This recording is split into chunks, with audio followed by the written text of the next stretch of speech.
하나님 말씀 요한복음 4장 24절이죠.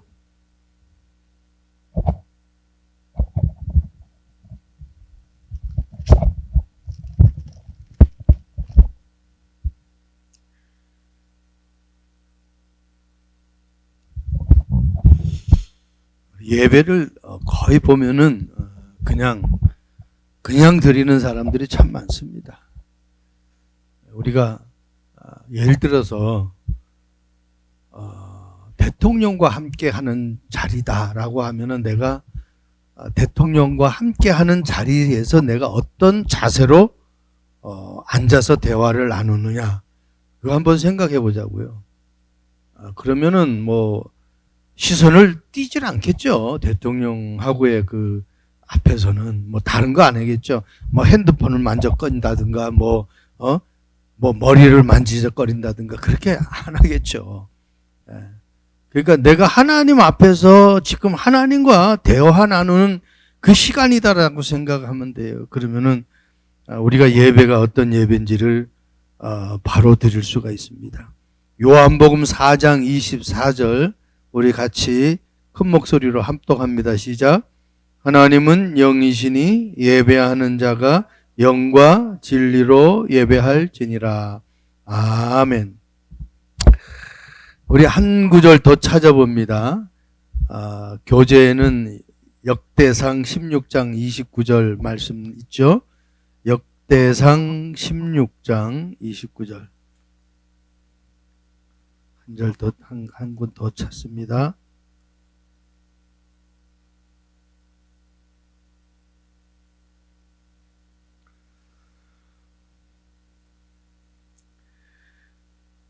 역대상 16장 29절. 한 절 같이 우리 합독합니다. 찾으셨죠? 시작.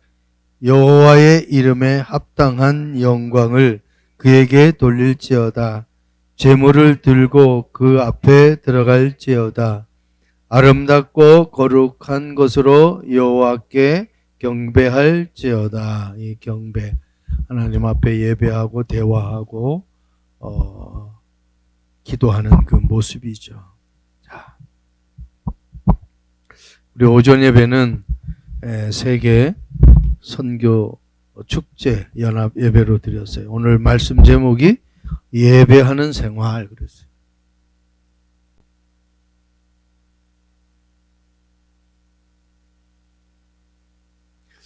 어쩌다 예배하는 그런 예배가 아니라 이 뒤에 단어가 아주 중요하죠. 생활.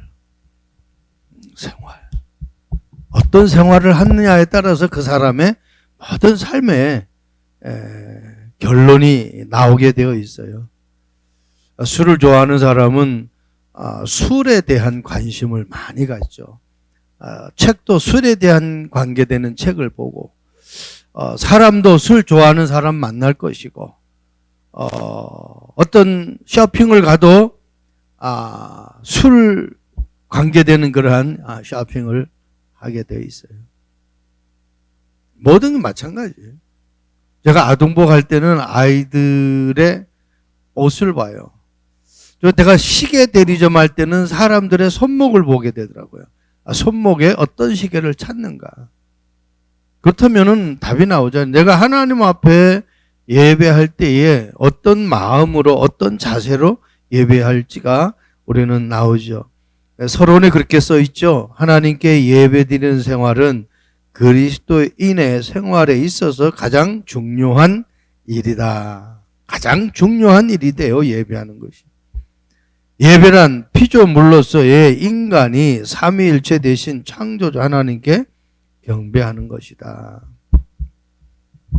우리는 오전에 세계 선교사 대회를 하면서 이 이정표에 대해서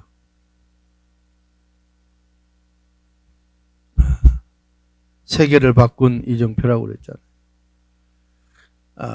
세계를 바꿀 수 있는 것은 분명한 바꿀 수 있는 내용이 돼야 되잖아요. 그게 재창조 응답이라고 했어요.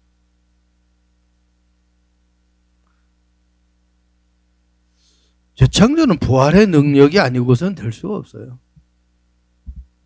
이 지구상에 피조물 가운데 다시 살아나신 분은 그리스도밖에 없어요. 그래서 이 그리스도로만이 재창조가 되는 거예요.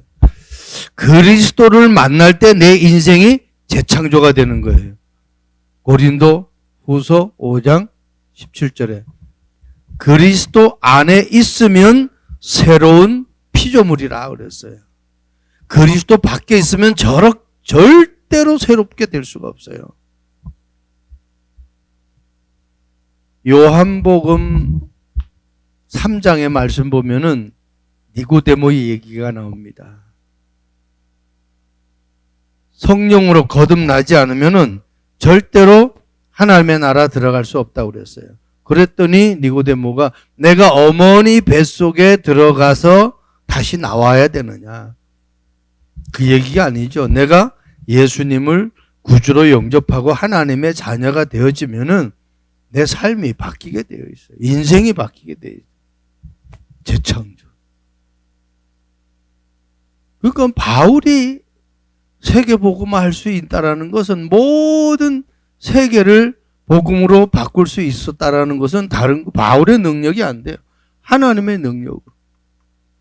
그가 다메섹에서 그리스도로 말미암아 완전히 인생의 터닝 포인트가 됐어요. 그리고 재창조의 응답이니까 이게 되는 거예요. 전무후무한 응답이 되는 거예요. 전무후무한. 어떻게 달을 멈추고 어떻게 태양을 멈출 수가 있겠어요? 그 인간이 할 수 있는 것이 안 되잖아요. 그래서 한나는 그런 고백을 하잖아요. 사무엘상 2장 1장인가 그 보면은 상천 하지. 이 상천 하지의 하나님이다 그렇게 고백을 해요. 하늘의 하나님, 땅의 하나님. 그 말은 창세기 1장 28절에 말씀하고 있잖아요.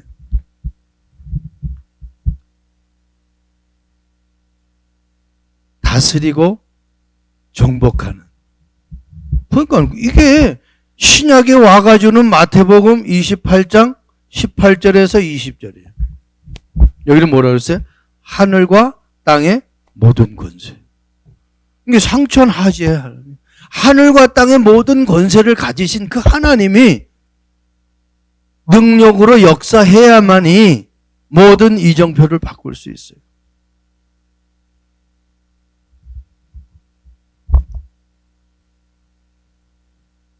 그리고 시공간 초월이라고.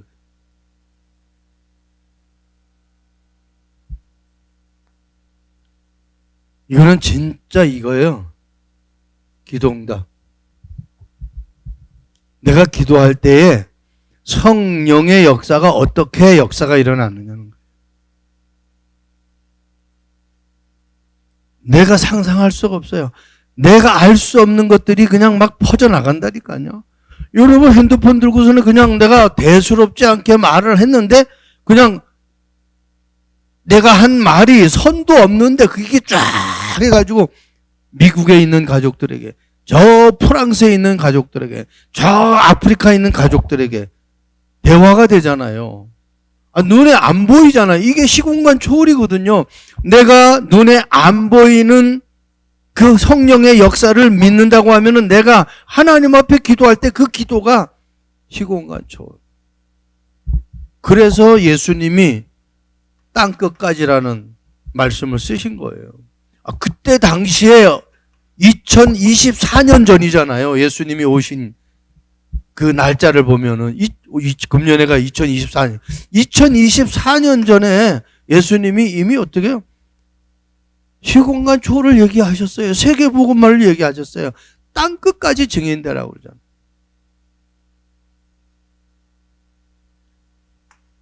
예수님이 오시기 전에도 하나님이 아브라함에게 너를 통해서 천하 만민이 복을 얻는다고 그러잖아요. 이게 지금 시공간 초월이에요. 어마어마한 거예요. 그러니까 그걸 믿어야 돼요. 내가 그냥 하나님이 아닌 창조주 하나님이 아니고서는 내 이정표가 망대를 세우는 이정표가 될 수가 없어요.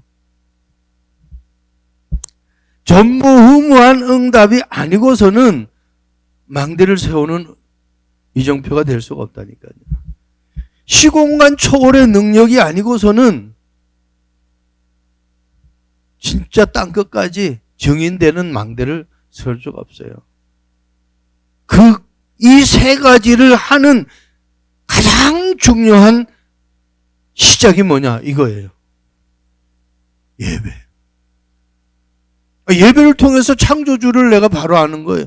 예배를 통해서 그 창조주의 능력이 어떤 능력인지를 아는 거예요. 예배를 통해서 하나님이 응답하시는 그 응답의 내용을 아는 거란 말이에요. 그래서 예배의 대상과 자세. 아까도 제가 처음 서론 얘기했죠. 내가 대통령을 만나서 대통령과 대화를 나눈다. 그럼 대통령 앞에 갈 거 아닙니까? 그러니까 대상이잖아요. 내가 대화 나눌 대상이잖아요. 그럼 그 대통령 앞에서 내가 어떤 자세로 앉아 있느냐. 어떤 자세로 그 대통령과 대화를 나누느냐. 대통령 앞에서 누워가지고 대통령 앞에서 다리를 쫙 올리고 그렇게 대화를 나누는 사람이 있겠습니까? 하나도 없죠. 그래서 예배하는 대상이 어떤 대상인 줄 알면은 내가 예배할 때에 절대로 그냥 헛으로 예배 드리질 않죠. 계시록 4장 8절 말씀. 예배하는 대상이죠. 말씀 한번 찾아보실게요. 계시록 4장 8절. 맨 뒤에 성경 끝이죠. 4장 8절.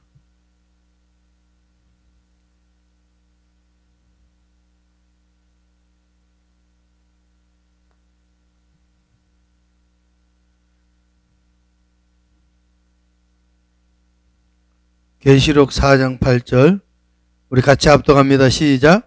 네 생물은 각각 6 날개를 가졌고 그 안과 주위에는 눈들이 가득하더라. 그들이 밤낮 쉬지 않고 이르기를 거룩하다 거룩하다 거룩하다 주 하나님 곧 전능하신 이여 전에도 계셨고 이제도 계시고 장차 오실 시시라 하고 그랬어요. 어떤 하나님이라고요? 전능하신 하나님. 이분은 어제도 계셨고 지금도 계시고 장차 오실 그분이라는 거예요. 그러니까 항상 계시는 분이 항상 우리 인간이 볼 때에 내 과거, 내 미래, 내 현재 이렇게 얘기하지 하나님이 보실 때는 과거, 현재, 미래가 그냥 한눈에 보이는 거예요. 우리 인간이 안 보이니까 미래가 안 보이니까 미래를 얘기하는 거예요. 과거도 지나갔으니까 안 보이니까 과거를 얘기하는 거예요. 하나님은 한 번에 보인다니까. 전능하신 하나님 앞에 예배하는 거예요. 그러니까 성경 구절이 많이 있죠. 중요한 건 전능하신 하나님. 이 전능하신 하나님 앞에 어떤 자세로 예배를 드리느냐는 거예요. 어떤 자세로. 우리가 조금 전에 말씀 읽었죠? 요한복음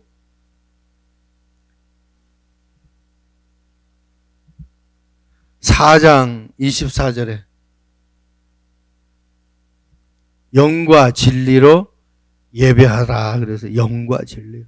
한마디로 진심으로 예배하라는 거예요. 진심으로. 진실되게 예배하라는 거예요.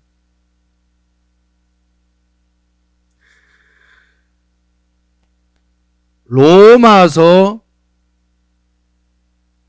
12장 1절에는 이렇게 말씀하고 있잖아요. 로마서 12장 1절. 거룩한 산 제물을 가지고 영적 예배를 드리라고 그랬어요. 영적.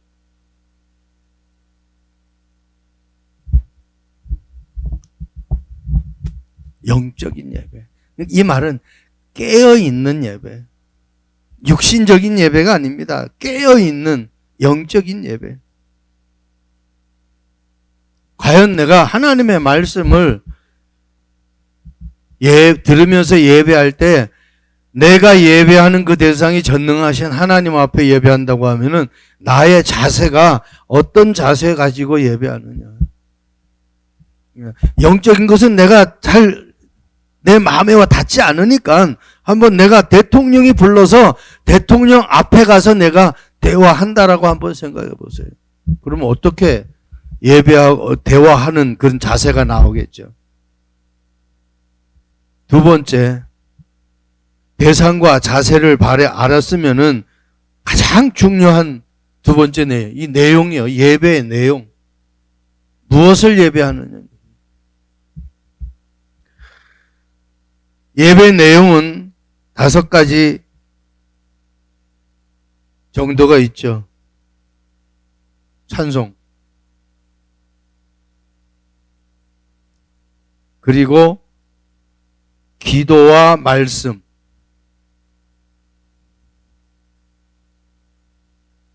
그리고 헌금이. 근데 뭐 앞에 게 3개는 다 그냥 그런 대로 합니다. 근데 여기에서 많이 걸리죠. 헌금에서. 어떻게 해야지? 얼마를 해야지? 그런 부분들. 많이. 여러분, 내가 이미 예배당에, 이게 예배하는 생활이잖아요. 예배당에 들어올 때에 벌써 내 예배가 시작이 되어지는 거예요. 내가 집에서 예배하러 갈 때 벌써 예배가 시작되는 거라니까요. 왜? 예배하는 생활이니까. 꼭 예배당에 와서 앉아서 예배하는 것이 예배 생활이 아니에요.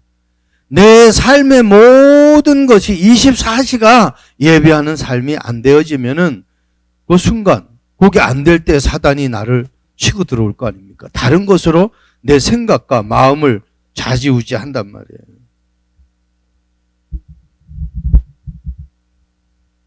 그래서 정말 이 예배할 때에, 찬송할 때에 흑암이 꺾이는, 사울 왕에게 악신이 임했을 때에 다윗이 찬양하잖아요. 수금을 켤 때에 그 왕에 있던 악신이 떠나잖아요. 우리의 마음과 생각을 정리정돈하는 거예요. 예배할 때 마음을 하나님께로 향할 수 있는 그러한 축복의 시간입니다. 흑암이 꺾여요. 기도할 때에 일어나는 역사는 어마어마해요. 네. 어마어마해요. 계시록 8장 3절에서 5절 말씀 보면은 우리의 기도, 내가 하는 그 기도를 그냥 아무러한 그릇에 담아서 가는 것이 아니라 보면 금향로라고 그랬어요. 금으로 된 그 그릇에 담아서 하늘 보좌로 움직이는 거예요. 천사가. 그러니까 내가 기도할 때의 그 기도가 보통 기도가 아니에요. 하나님께 상달되는 기도예요.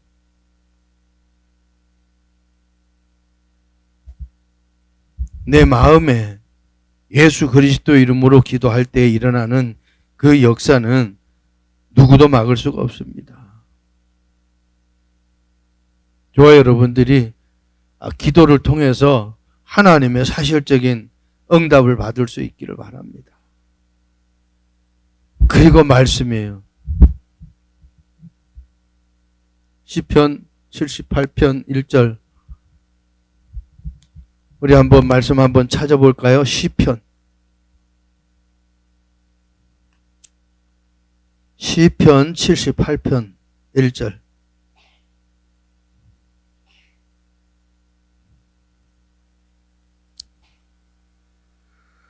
찾으셨나요? 시편 78편. 예? 페이지 858. 858페이지. 구약의 858페이지. 시편 78편 850 찾으셨어요? 예. 1절. 78편 1절. 우리 김태숙 집사님 찾으셨습니까? 예, 한번 읽어봐 주실래요?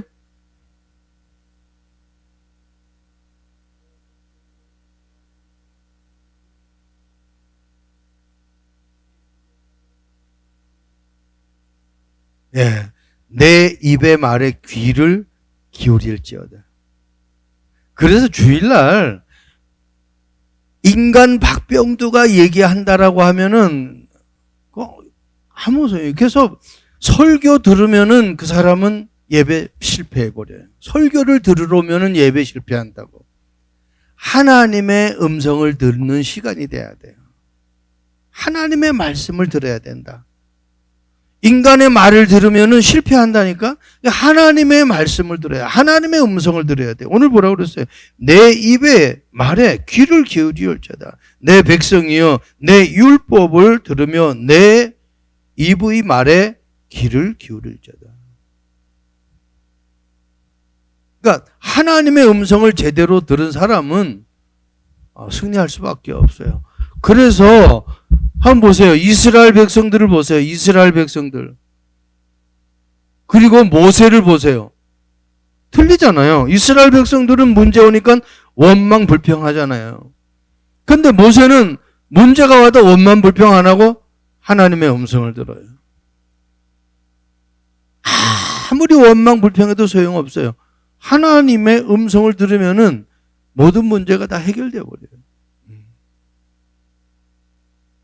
난 그래서 아까 우리 김태기 집사님 그 페이퍼에다가 딱 써놨는데, 이야, 얼마나 정확한 포인트를 잡았는지. 문제가 오면은 그냥 기다리래요. 뭘 하려고 하지 말고 기다리라는 거예요. 그렇습니다. 세월이 약이겠지요 그러잖아요. 세월이 약이다. 그럼 우리 세월이 흘러가면은 다 해결된다 이 얘기 아닙니까? 이미 그러니까 우리 선진들이, 우리 어떤 조상들이 그런 말에서 다 답을 찾은 거예요. 세월이 다 해결한다라는 겁니다. 가만히 있으면은. 문제는 건드리면, 우리 예를 들어서 여름 때 뭐 어떤 부스럼이 났어요. 이걸 갖다 잠깐만 보기가 싫어가지고 이 허른 것을 띄려고 하면 어떻게 이게 덧나버려요. 근데 가만 놔두면 어떻게 해요? 시간 지나면 이게 언제, 이게 없어요. 상처가 없어졌는지 다 없어져 버려요. 근데 이거를 갖다가 막 띄어 그러면 막 덧나버려요. 문제, 긁어서 부스럼 맞는다라는 그런 얘기. 말씀을 정확하게 붙잡아요. 말씀은 어떤 말씀이에요? 히브리서 4장 12절 말씀 보니까 그냥 죽은 말씀이 아니라 살았고 활력이 있는 말씀이에요. 좌우의 어떤 날쌘검보다 예리해서 혼과 영과 관절과 심령골수를 찔러 쪼개는, 수술하는 말씀이에요. 내 인생을, 내 생각을 다 수술해버려요. 이 말씀을 우리가 따라가야지. 다른 거 따라가면 안 되잖아요. 헌금. 우리 잠언서 말씀 한번 볼까요? 3장. 잠언서 3장. 예, 페이지요. 예. 시편 바로 뒤에 있어요. 잠언서 3장이 몇 페이지냐? 예, 913.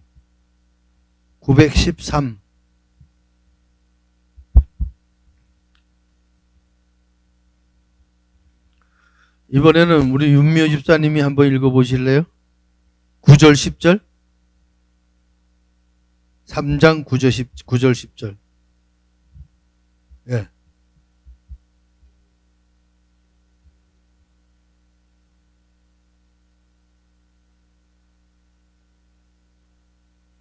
네.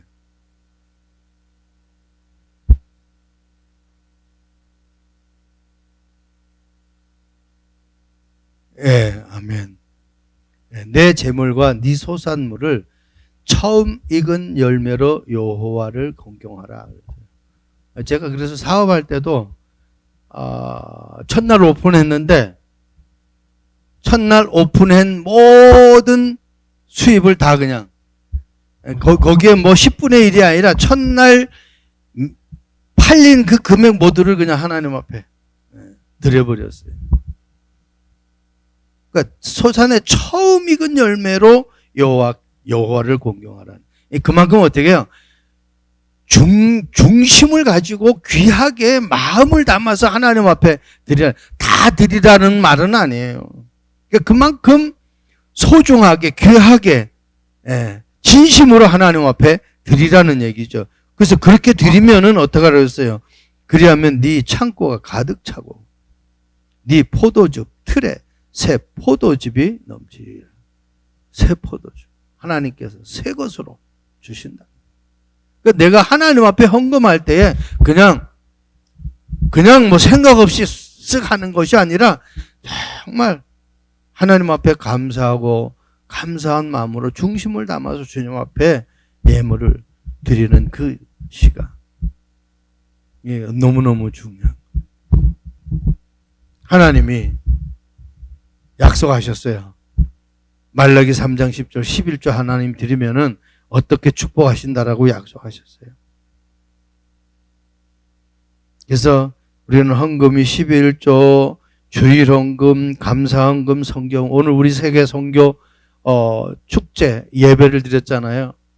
내가 정말 선교, 하나님의 이 나라가 확장되어지는 그 선교 헌금, 한 주간의 삶을 감사해서 감사헌금, 내 소득의 10일을 또 하나님 앞에 주신 것 감사해서 소득의 11조 헌금, 이런 헌금을 또 교회가 어떤 그 건축하고 리모델링하는 그 일에 쓰기 위해서 건축 헌금, 이런 부분들을 우리가 한번 기도하면서 헌금에 대한 부분들을 잘 정리해요. 하나님이 기뻐할 수밖에 없잖아요.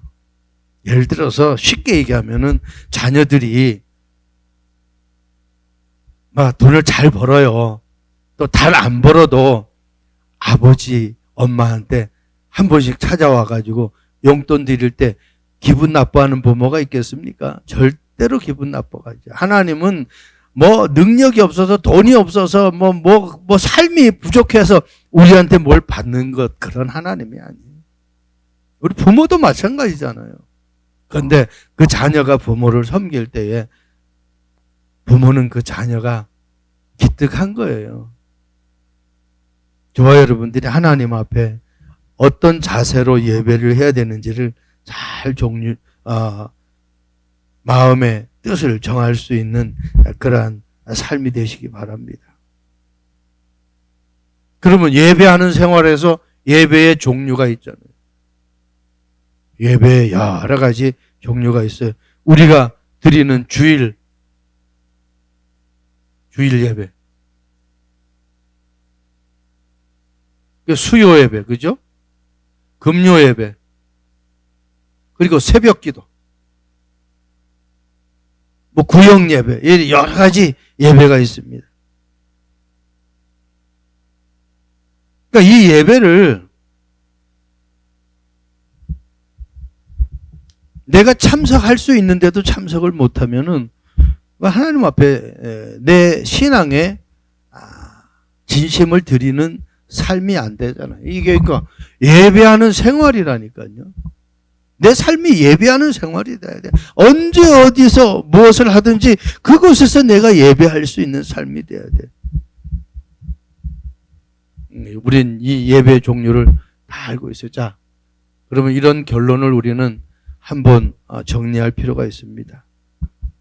예배하는 생활에 가장 중요한 것이 이거예요. 6월절. 한번 생각해 보세요. 내가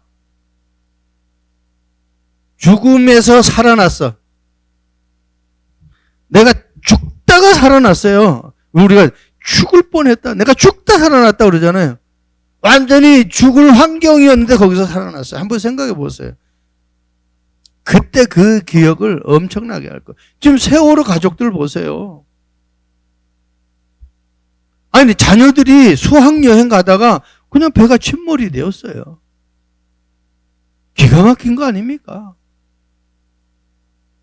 그러니까 그 부모들은 그 세월호가 일어났던 사건, 자녀들이 물에 빠져가지고 침몰돼서 죽는 그 사건, 그 날짜를 잊어버리지 못하고 그 트라우마가 지금까지 있는 거예요. 내가 죄와 저주와 지옥의 권세 가운데에 하나님의 자녀가 아닌 완전히 불신자로 사단의 종로를 하던 내가 거기서 건진받았어요. 하나님의 자녀로 축복을 받았어요. 이거 하나만 생각하면 어마어마한 거. 그러면은 내가 이 유월절이라는 단어, 이걸 이스라엘 백성들에게 한번 적용해 보세요. 완전히 노예됐잖아요. 애굽의 노예. 노예에서 해방됐단 말이에요. 해방돼가지고 가나안 땅에 적과 그리우는 축복의 땅으로 하나님이 인도하셨잖아요. 이거 생각하면 뭐 다른 게 지금의 뭐 삶이 어떻고 저떻고 사실은 필요가 없는 거거든요. 노예에서 완전 자유의 인으로 하나님의 자녀로 내가 부름받았잖아요. 그거 하나만 생각하면 어마한 거예요. 이 유월절이라는 그게 노예에서, 포로에서, 속국에서 내가 해방된 거예요. 돈의 노예에서, 세상의 노예에서, 어떤 자리의 노예에서, 어떤 권력의 노예에서 여기서 내가 해방되었다. 엄청난 축복이죠. 이것 가지고 예배하는 거예요. 내가 생활을 하면서도 자꾸 돈에 묶여가지고 생활을 해보세요. 그 사람은 돈의 노예가 되지 절대로 하나님을 바라보는 시간이 될 수가 없어요. 돈이 필요합니다. 근데 돈에 내가 사로잡히면 안 된단 말이에요. 돈이 나를 따라오게 만들어야지 돈에 사로잡히면 안 돼. 돈은 100% 우리의 삶 속에서 필요해요. 근데 돈이 내 인생의 전부가 아니고 돈을 통해서 내가 구원받는 통로는 아니란 말이에요. 내가 구원받는 것은 내가 돈을 갖다가 초월할 수 있는 그 힘은 구원의 능력밖에 없어요.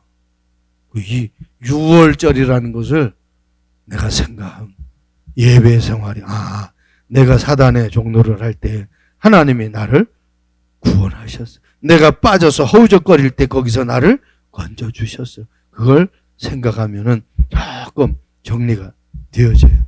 두 번째는요, 맥주절이에요. 이 오순절이라고도 하죠. 예배 생활은요,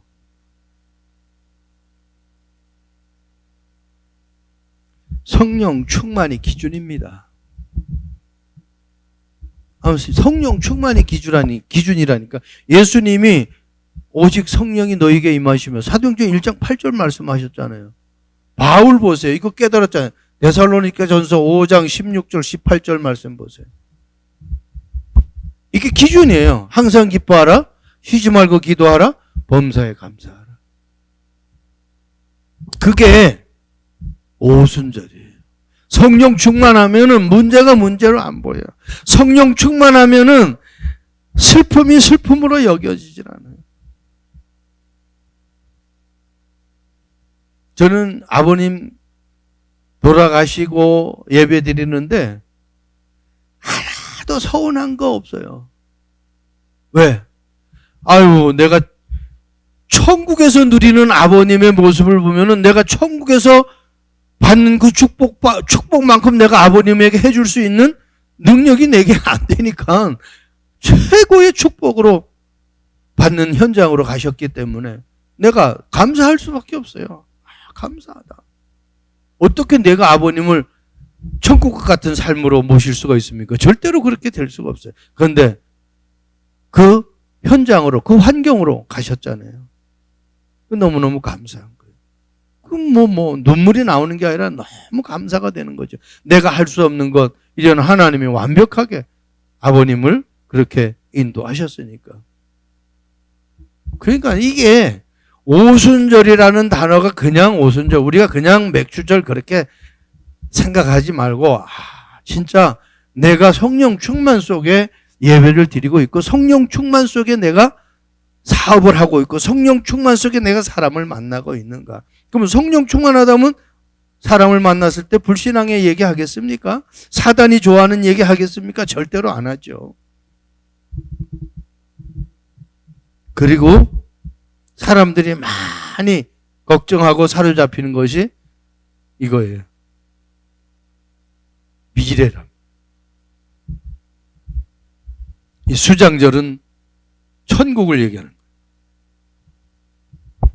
우리 미래는 눈꽃만큼도 염려할 필요가 없는 겁니다. 미래가 완전히 보장돼 버렸어요. 내가 천국 백성이라니까. 빌립보서 3장 20절 우리의 시민권은 하늘에 있다고 그랬어요. 에베소 2장 8절 9절 말씀 보면은 우리를 하늘 보좌 우편에 앉혀주시겠대요. 천국이 완전히 보장됐다니까. 얼마나 감사해.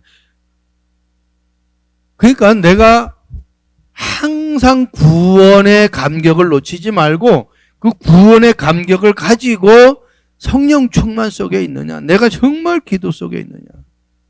여기 옆에 벽에 붙은 게 내 하나님 성전의 기둥이 되게 하리라. 우리 교회가 금년 1월 1일 날 선포된 말씀이에요.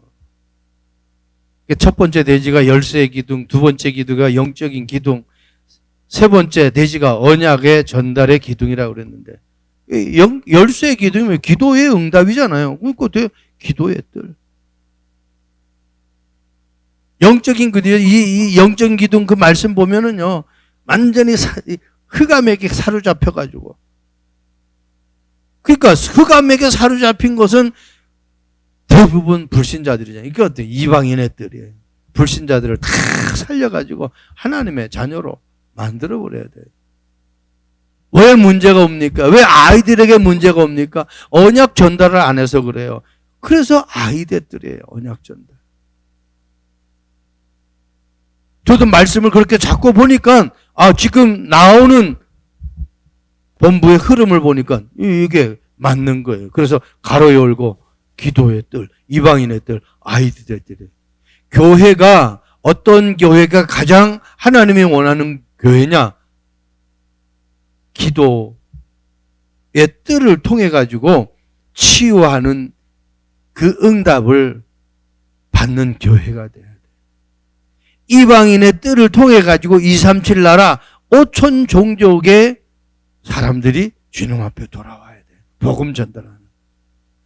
아이들을 통해서 서밋이 돼야 돼요. 아이들이 많은 사람들에게 기준이 되어버리는, 많은 사람들에게 칭찬, 모델이 되어줄 수 있는 서밋이 돼야 돼요. 그런 기둥이 돼야 돼요. 그러니까 기둥이 부실하면 무너지잖아요. 뒤에 있던 나무가 며칠 전까지만 해도 무성하게 잘 자랐는데 여기서 해서 옮겼어요. 이걸 저쪽에 있던 걸 갖다가 놓고 그걸 뒤로 빼서 저기 있으면 이제 뭐 우리 권사님이 이 빛을 잘 못 보고 그래가지고니까 그쪽으로 하대. 아니 여기서 잘 자라고 있던 게 하루 뭐 그냥 금방 하더니 갖다 놨더니 그것마저도 싹 몇 줄기마저도 싹 무너져 버린 걸. 우리 사모가 그걸 뽑으니까 그냥 쏙 뽑혀요. 뿌리가 없어. 뿌리가 없으니까 어떻게 다 무너져 버려요. 뿌리가 기둥이에요. 그러니까 기둥이 없으면 무너져 버려요. 우리도 마찬가지. 이렇게 걸어가다가 다리가 부실하면 어떻게 내가 쓰러질 수밖에 없잖아요. 근데 다리가 튼튼하면은 위에는 좀 부실해도 어떻게 다리가 튼튼하면 걸어 다닐 수 있어요. 그러니까 뿌리가 중요한 거예요. 우리 김태석 집사님 같은 경우는 이제 야구를 했으니까 막 뛰는 거, 이거. 저는 사이클을 했기 때문에 다 하체에 힘이 좋거든요. 그러니까 그런 부분에 대해서는 뭐, 그래서 지금 연세가 있어도 그런 그 건강이 유지가 되어지는 거예요. 저와 여러분들이